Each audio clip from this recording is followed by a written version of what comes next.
પેલા આપણી ઘરે જ્યારે લગ્ન પ્રસંગ હોય ને એટલે કંકોત્રીમાં આપણે એક નોંધ લખતા કે વાસણ પ્રથા બંધ છે. હવે એ નોંધ આપણે લખતા નથી, પણ મને એમ થાય કે હવે આપણે એવી નોંધ લખવી જોઈએ કે અમારા પ્રસંગમાં રીસાવાની પ્રથા બંધ છે. પ્રેમથી બોલો જય શ્રી કૃષ્ણ.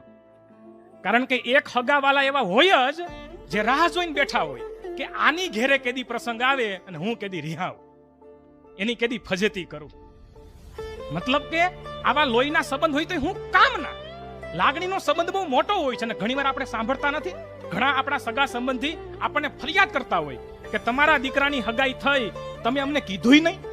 એટલે આપણે મનમાં શું કહીએ, મારા ભાઈ તને કીધું નહીં એટલે જ હગાઈ થઈ. તને કીધું હોત તો તું થાવા દેત.